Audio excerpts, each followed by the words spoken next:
I know that for my family, this is the last place anybody wants to be. So emotionally, it's difficult. Tonight, Saskatoon police have started a search of a city landfill for a Métis woman who's been missing since 2020.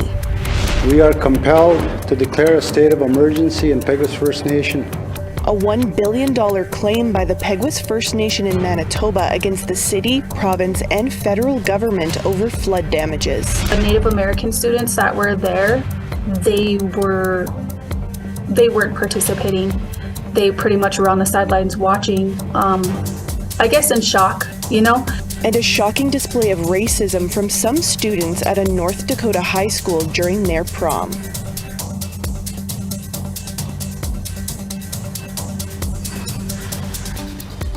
Good evening, I'm Savannah Kelly. Welcome to APTN National News.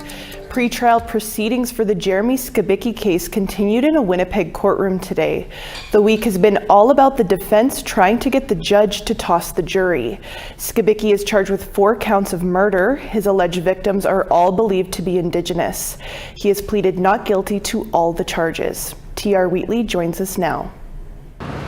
Day 3 of pre-trial proceedings saw the defense wrapping up their closing arguments, and one statement really stood out. The accused lawyers said they will be, quote, offering NCR defense, unquote, when the full trial gets underway on May 8th. NCR is short for not criminally responsible on account of mental disorder. Earlier this week, the defense had a pollster on the stand who they hired to conduct an online questionnaire this past winter. 905 Manitobans answered over 40 questions. That poll posed 3 defense strategies, including NCR, problematic DNA evidence, and self-defense. There were also separate questions dedicated to each alleged victim, asking whether or not the public knew the names of the women killed, Rebecca Contois, Morgan Harris, Mercedes Myron, and an unidentified woman the Indigenous community calls Buffalo Woman. The killings happened in the spring of 2022. Later in the week, another defense expert testified that jury members cannot avoid bias because of all the media coverage and the build-up to the long-awaited trial from 2022 until now.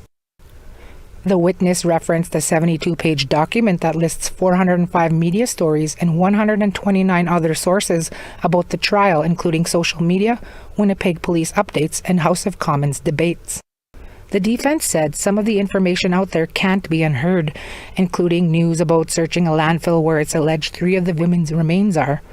It even became a Manitoba election issue, as well as the fact that most coverage alleged Jeremy Skibicki was a serial killer and associated this case with the broader systemic problem of missing and murdered Indigenous women and girls.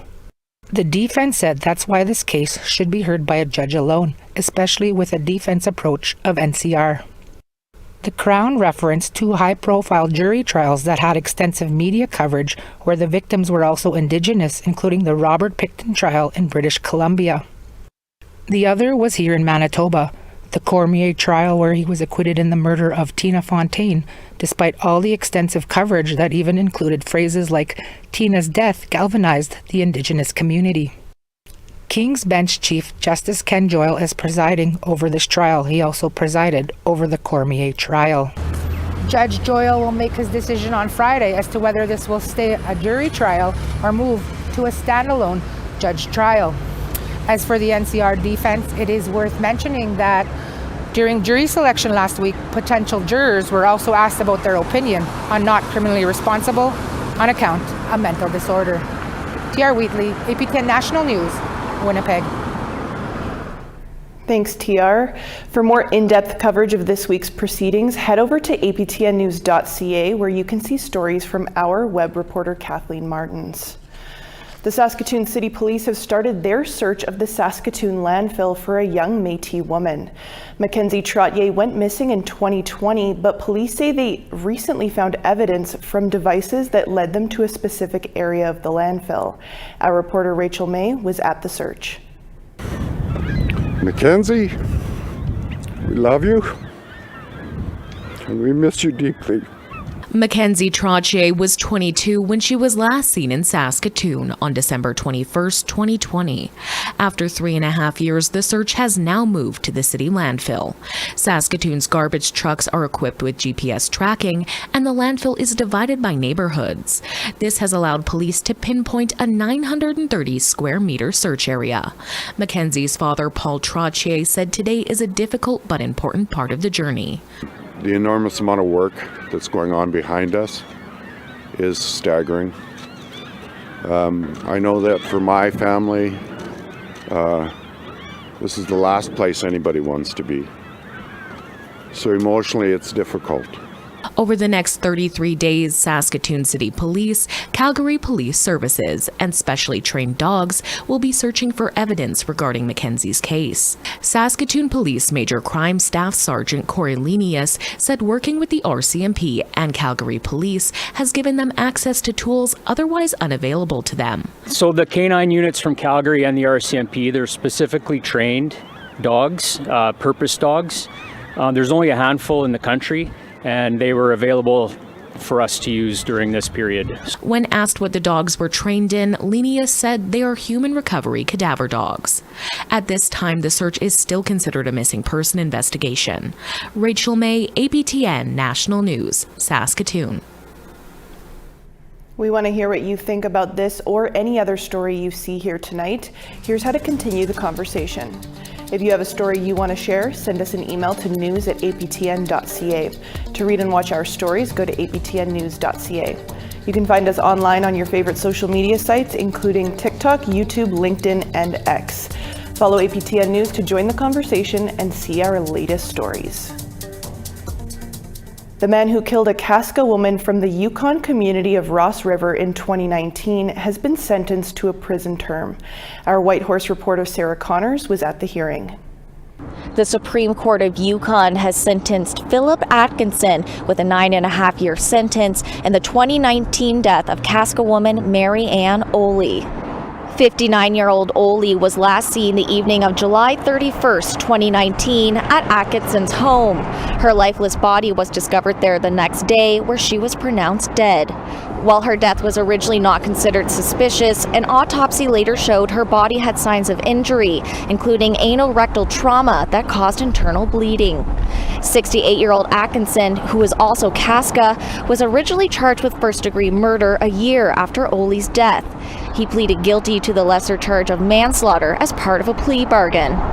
The Crown and defense chose a joint submission for sentencing, meaning they agreed on the sentence. The Crown said it had significant weaknesses in its case and that a joint submission would prevent a 5-week jury trial and save time and court resources. With time already served, Atkinson will be released from federal prison in just over 4 years. He's also subject to a DNA order and a lifetime firearms ban. A family member of Oley who was at the sentencing told reporters she didn't think justice was served and that Atkinson's sentence should be longer for the pain he's caused the community. Sarah Connors, APTN National News, Whitehorse. The woman who accused former MP Romeo Saganash of sexual assault has filed a civil lawsuit. Carmen Roy made the allegation a year ago and now says she lives with psychological, emotional, and physical injuries. Saganash was a prominent First Nations leader who represented a riding in Quebec until 2019. Last June, Winnipeg police arrested Saganash for an incident that took place 1 year ago. Last October, his case was diverted to the Manitoba Restorative Justice Centre. Roy never wanted prosecutors to place his criminal charge to a restorative justice program. Saganash's next court appearance is May 17th for an administrative appearance. Conservative leader Pierre Poilievre is once again taking aim at the decriminalization of hard drugs. Following yesterday's debate in the House of Commons, Poilievre is expressing concern about a request from the City of Toronto to legalize hard drugs.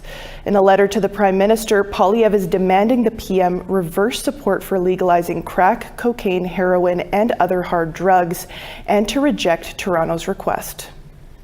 We've already seen that 2,500 people die as a result of this policy happening in BC.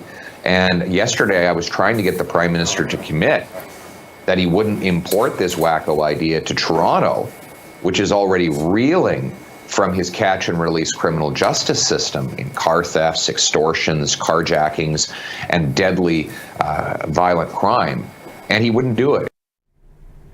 Toronto's request is being made in the form of an exemption to federal drug laws, which would see possession of small amounts of certain illegal drugs decriminalized.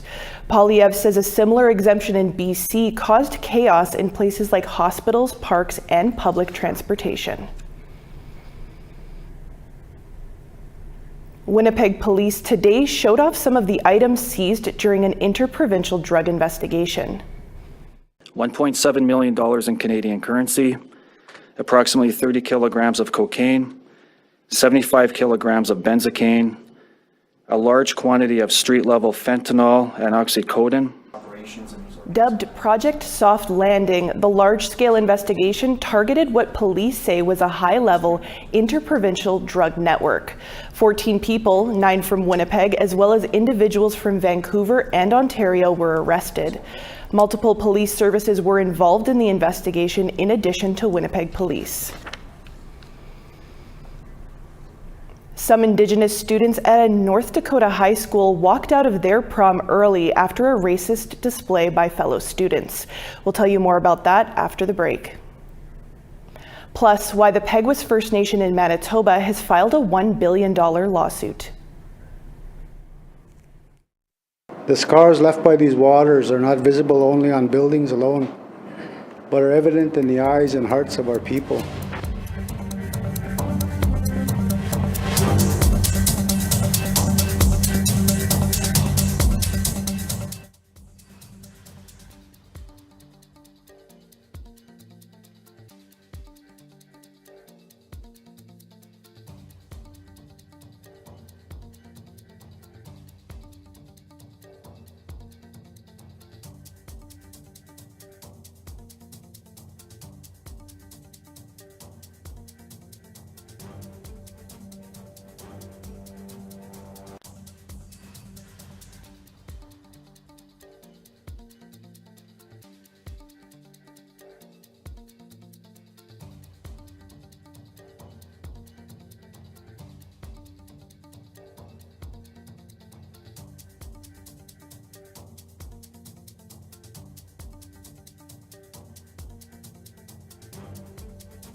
Peguis First Nation has declared a state of emergency in hopes of addressing a health crisis they say is driven by repeated spring flooding.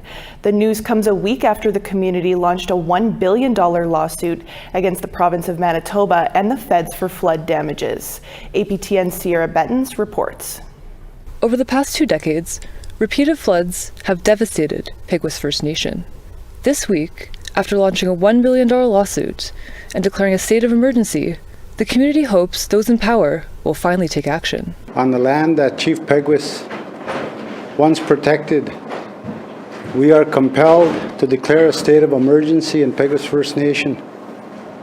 This declaration is driven by a severe crisis that affects not just our lands and homes, but the very spirit and mental well-being of our people. Located 200 kilometers north of Winnipeg, Peguis is the largest First Nation in Manitoba, with a population of approximately 10,000 members. The $1 billion lawsuit seeks compensation from the federal and provincial governments for flood damages, repairs, and cleanup costs. The community was first displaced from the St. Peter's Reserve near Selkirk, Manitoba in 1907, following an illegal land transfer.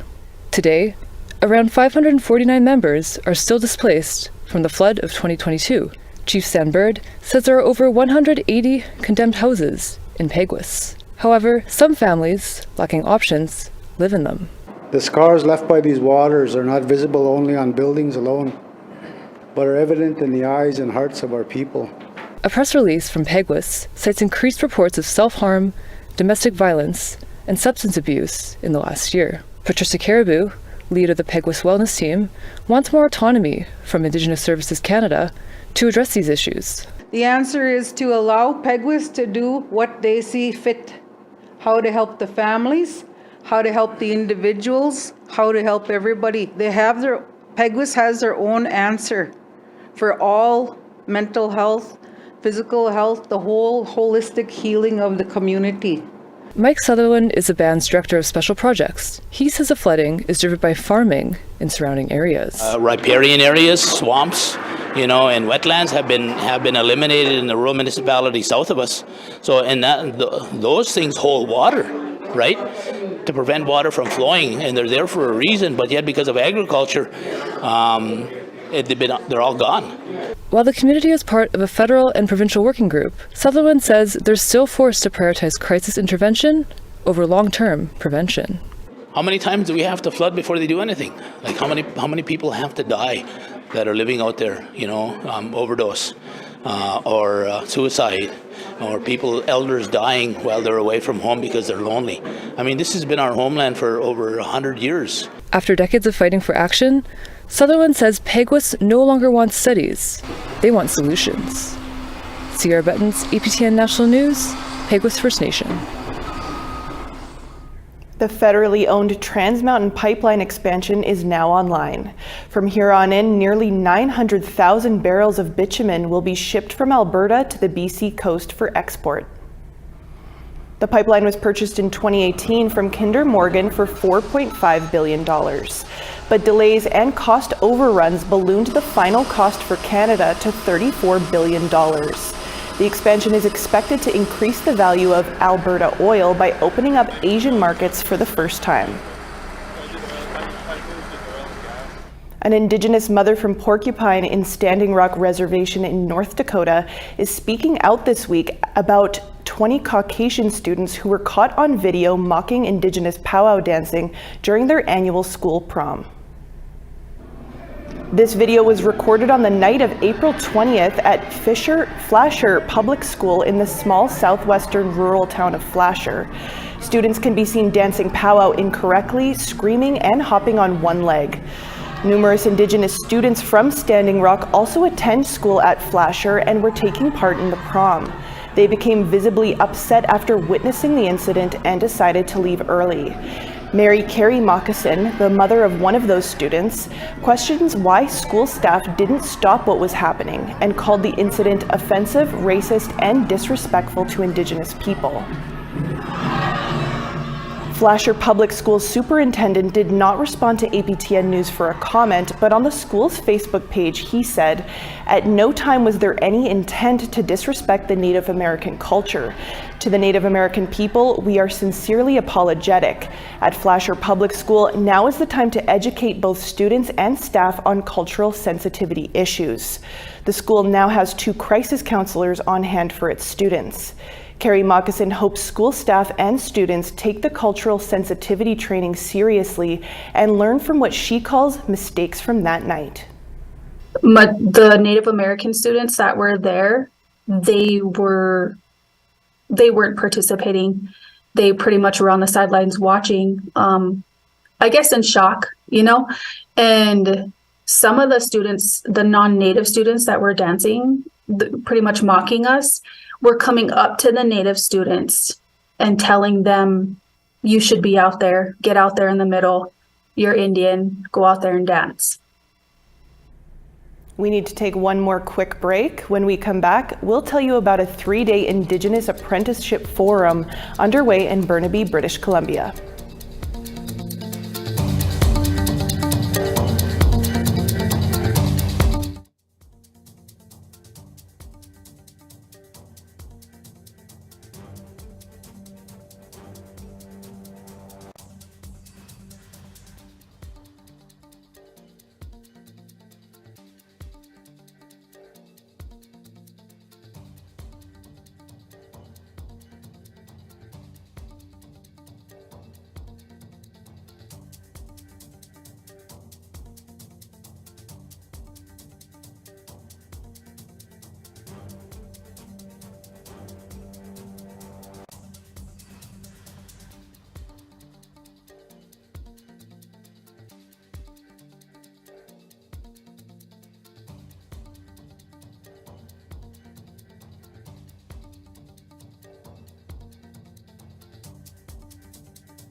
Welcome back. Time now for our photo of the day.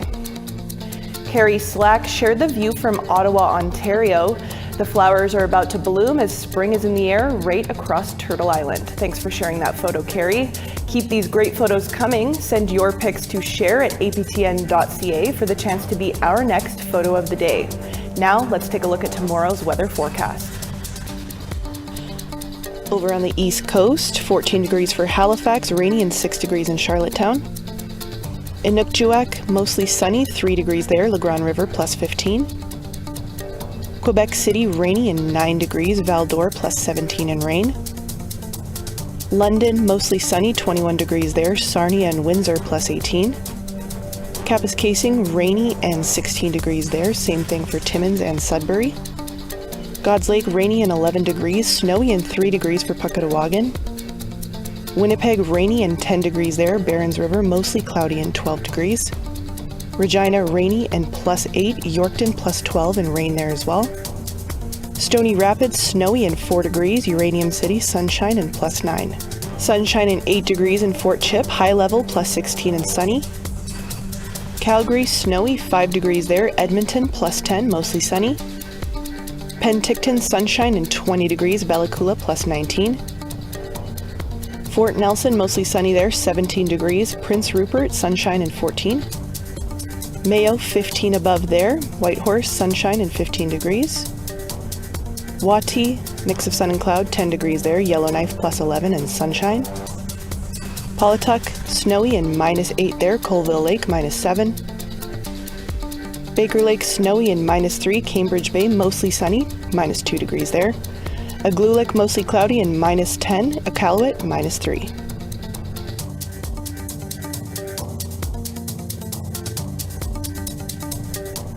A 3-day event called the Indigenous Apprenticeship Forum is currently underway in Burnaby, British Columbia. Our APTN's Tina House joins us now with more on what's happening over the next few days. Tina? Thank you. We're here at the Indigenous Apprenticeship Forum in Burnaby, BC, and joining me today is the CEO of Access, Lynn White. Lynn, nice to see you today. Oh, thank you so much. So nice to see you here. Can you tell me what's happening over the next couple days? Yes, we're having an apprenticeship forum. So we've brought together the ISETs in BC, some government, employers, unions, Skilled Trades BC, brought them all together to form some partnerships, to talk about employment, to make sure that our Indigenous participants are getting the training that they required, and just making it grow. That's amazing. Lynn, now you're at the forefront of creating opportunities and training opportunities in particular for Indigenous people. Tell me what your organization does. Oh, well, one of the things that we do is train for apprentices. We have a whole department, our trades department, and so we work with all the people in Metro Vancouver that want to be a tradesperson. We put them through training. They go into our database and we follow them. Some people say we stalk them until they get the red seal. So that might be 4 years, because that's the minimum it takes to get it. We've had some people, it takes them 10 years or 12 years, but we just stick with them. We support them. They're attached to a job coach who leads them through, makes sure that the barriers that they come across are removed, and get employment for them. That's exciting. Let's talk about opportunities now for Indigenous people to get their apprenticeship. What are the opportunities, and what are the chances of someone wanting to get that apprenticeship? Oh, the opportunities right now are massive. There's such a demand for skilled trades people, and we have a lot of women who are going in, which is really exciting.